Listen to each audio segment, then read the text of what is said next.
Você vai fazer uma reportagem sobre como é o cotidiano do Corpo de Bombeiros. Ao receber um chamado, você e os bombeiros são enviados a um condomínio de Barcelona. Tudo parece um procedimento de rotina, até que todos no condomínio são colocados em quarentena. Logo, os zumbis começam a atacar e não há nenhum modo de sair daquele local. Ou será que há? E seria possível derrotar os zumbis em hack? É isso que iremos ver neste vídeo. Mas antes, deixe aquele like, inscreva-se no canal e ative o sininho para não perder os lançamentos do canal. Também não se esqueça de me seguir nas redes sociais que vão estar aí na descrição. Isso dito, vamos pro vídeo. Ângela Vidal é uma repórter que junto de seu cameraman, Pablo, grava matérias para um programa chamado Enquanto Você Dorme. Hoje ela acompanha a rotina do Corpo de Bombeiros. Esperavam que aquela fosse uma noite monótona, como geralmente é na rotina dos bombeiros. Só que não foi o caso, porque eles são chamados para ajudar uma senhora que estava presa e gritando dentro de seu apartamento. Isso não parecia ser algo tão grave, porém o que acontece é que a senhora estava infectada por um vírus que era transmissível pela mordida. Só que até o momento nenhum dos presentes sabiam disso. Para eles aparentava que a mulher estava descontrolada, nada demais. Logo de cara vemos esse policial responsável por controlar a situação cometer um erro grotesco, um erro que se repete ao longo do filme inclusive. O cara está vendo que a mulher está descontrolada e mesmo assim, em dado momento, abaixa sua guarda, o que permite a mulher arrancar um pedaço do pescoço do policial na mordida. Se você está lidando com alguém descontrolado, você deve a todo momento estar de frente para essa pessoa e manter os olhos nela para justamente não ser surpreendido por um ataque repentino. Os bombeiros e os policiais descem junto com o oficial ferido esperando levá-lo a um pronto-socorro. Entretanto, são surpreendidos devido à entrada do condomínio ter sido fechada. Lá de fora é dito que a autoridade sanitária decidiu isolar o prédio por segurança. Todos lá dentro são instruídos a permanecerem calmos e ouvir o policial que está lá dentro junto deles. No meio da confusão, um dos bombeiros cai das escadas e, como podemos ver, ele está bastante ferido. Então, novamente o grupo volta ao apartamento onde morava aquela velha do início. Vemos dessa vez uma garota fugindo do lugar. Ela foi atacada pela senhora e de repente cai no chão, parecendo morta. Quando a velha corre para cima deles, o policial a alveja de balas. Após isso, novamente eles descem e dessa vez notam que absolutamente todas as saídas estão sendo bloqueadas. E as autoridades dizem que o prédio está sendo isolado de acordo com o protocolo BNQ, que segundo o Manu, que é o bombeiro, é um protocolo utilizado em situações de perigo nuclear ou risco biológico e químico. A situação não está nada boa. Estão presos ali, sendo que há 2 pessoas feridas, além de 2 mortas no andar de cima e com o risco de estarem expostos a algum tipo de vírus ou radiação ou sei lá o que está acontecendo. Não sabendo o que eles estão enfrentando e tendo em mente que aquilo é uma situação de quarentena, a primeira coisa a se fazer seria mandar todos os moradores para seus respectivos apartamentos em vez de deixá-los aglomerados no hall da entrada. Além disso, deveriam estar atentos a qualquer um que demonstrasse sintomas de estar doente. No caso, estava claro que a garotinha, a Jennifer, estava mal, até porque a mãe dela não para de falar nisso. O síndico, que também é médico, diz que na tecelagem tem uma escada que dá acesso ao pátio. Se fossem por lá, conseguiriam deixar o prédio. Só que quando chegam no local, notam homens altamente armados isolando aquela saída e recomendando que não tentem deixar o lugar de maneira nenhuma. Parece que se eles tentarem sair, aqueles oficiais do lado de fora irão usar força letal contra eles. A cada minuto as coisas ficam mais drásticas. Não muito tempo depois, o policial diz que conseguiu se comunicar por telefone com quem estava lá fora e eles lhe disseram o seguinte: logo iriam mandar um técnico sanitário para colher sangue de todos no prédio, isso porque havia suspeita de que houvesse uma epidemia no local. Com isso, eles decidem conferir se todos os moradores estão na tecelagem para assim facilitar o colhimento de sangue. Como eu disse, querer juntar todo mundo no mesmo local é a pior coisa agora que eles sabem que pode haver uma epidemia ali. Muito melhor seria mandar cada um para seus apartamentos e ficarem lá esperando até que o técnico sanitário fosse colher a amostra de sangue de cada um. Não preciso nem dizer que seria isso que eu faria nessa situação. Esperaria em minha casa até tudo se normalizar. Chega o técnico sanitário. Enquanto isso, a Ângela faz uma excelente dedução. Ela diz que essa coisa de doença pode estar relacionada com o comportamento anormal daquela velha. Se for o caso de ser uma doença contagiosa, o policial e o bombeiro mordidos podem começar a agir daquela maneira histérica. É uma excelente dedução e que acho relativamente fácil de se chegar dado as circunstâncias. Por isso, vendo tudo isso que está acontecendo, as pessoas estarem todas em suas casas seria uma maneira muito mais eficaz de atenuar a disseminação do vírus. Dentro do seu refúgio, você se manteria seguro de ser contaminado pelo vírus e de ser atacado por uma pessoa que estivesse sofrendo da histeria causada pela doença. Claro que para Angela, como repórter, apenas se esconder não seria uma atitude que ela iria escolher, mas seria o melhor para se manter viva. O técnico vai na sala onde estavam os dois homens que foram feridos por mordidas. Rapidamente a gente vê a situação desandar, mas mais por vacilo das pessoas na sala. Isso porque, mais uma vez, eles abaixam a guarda num lugar onde não deveriam, ficando totalmente à mercê de serem mordidos pelos doentes.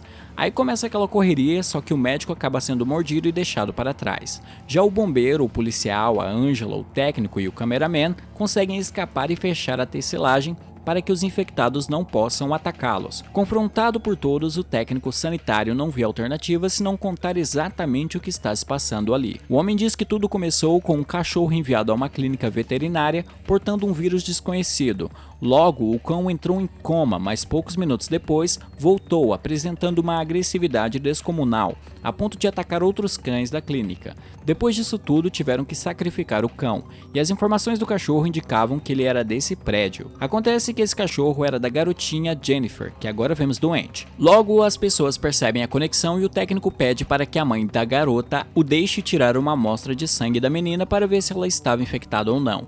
Neste momento, que é bem oportuno, aliás, a garota é completamente dominada pelo vírus zumbi e se torna, claro, um zumbi. Jennifer corre escadas acima e uma galera vai atrás dela, menos a mãe, porque ela acabou sendo algemada no corrimão da escada. Encontram a garota no apartamento da velha de antes. Ok, nesse momento o que eu faria seria dar uma bicuda nessa criança porque evidentemente ela não está normal. Se não quisessem usar uma medida tão drástica, deveriam ter pelo menos pegado um lençol para enrolar a criança de modo a evitar que ela os mordesse. Na verdade eu não sei porque eles foram atrás dessa criança. Agora que viram que ela estava ali, deviam voltar e dessa vez trancar a porta do apartamento da velha com tábuas. Porque lembrem-se, não dá para apenas trancar a porta simplesmente, já que eles haviam quebrado a tranca antes. Desse modo, o que tivesse de zumbi ali não iria para lugar nenhum. Só que aqui, mais uma vez, vemos aquele padrão de a pessoa estar lidando com um indivíduo agressivo e imprevisível, e daí o que o ser humano faz? Baixa a guarda. O policial estava bem perto da menina, e daí ele desvia o olhar da garota, o que faz com que ela o morda em cheio. A velha que tinha sido baleada antes, sumiu do lugar junto com aquela moça que tinha sido atacada por ela. Mas após o policial ser mordido, ele pega a garotinha e a prende junto com ele num dos quartos. Quando o resto do grupo tenta sair do apartamento, aparece a velha. Só que o bombeiro consegue dar uma porradona nela, assim atirando do caminho. Voltando ao hall, vemos que o síndico, já transformado, tenta abrir a sala de tecelagem, mas conseguem impedi-lo de fazer isso. Só que não por muito tempo, porque outro zumbi aparece e por fim eles conseguem abrir aquela porta. A mulher, mãe da criança, zumbi, por estar algemada, acaba sendo atacada, mas o resto do grupo consegue escapar ao que entram num dos apartamentos. Eles poderiam ficar nessa sala mesmo. Teoricamente, eles estariam seguros ali e poderiam esperar até que algum tipo de resgate chegasse.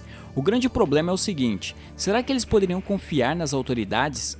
Poderia ser que viesse um esquadrão para dentro do prédio com ordens de matar a todos para evitar que o vírus que estivesse ali saísse.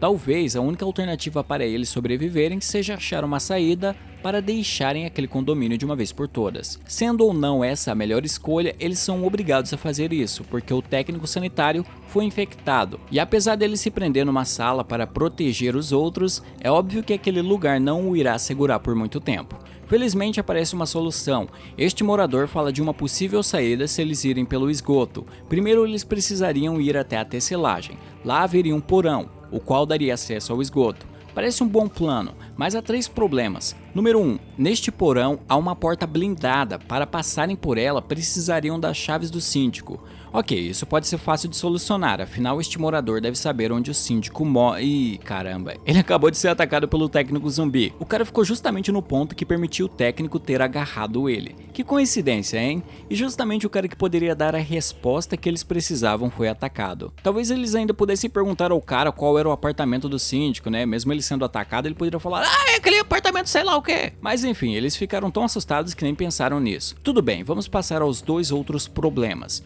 O segundo é que vão ter que enfrentar alguns zumbis lá embaixo para chegarem até a tecelagem. E o terceiro é que não dá para garantir que essa saída vai ser funcional para eles. Pelo seguinte, o esquadrão que está lá fora isolou todas as saídas do prédio. Os caras também bloquearam sinais de telefone para que os que estivessem ali dentro não conseguissem se comunicar com as pessoas lá de fora. Além disso, bloquearam sinais de TV e rádio, para justamente isolar os que estavam ali dentro. E não vamos esquecer que eles estão prontos para usarem força letal nos que tentem escapar do condomínio. Você acha que esses caras não consideraram que as pessoas postas em quarentena poderiam tentar sair pelo esgoto? Porque se fizeram isso, provavelmente teria homens armados lá só esperando para meter chumbo em quem aparecer no caminho deles. Talvez valha arriscar, né, por caso deste esquadrão não ter considerado essa possibilidade e pela chance de estar cara a cara com eles e assim poder explicar que eles não foram mordidos, portanto não estavam infectados.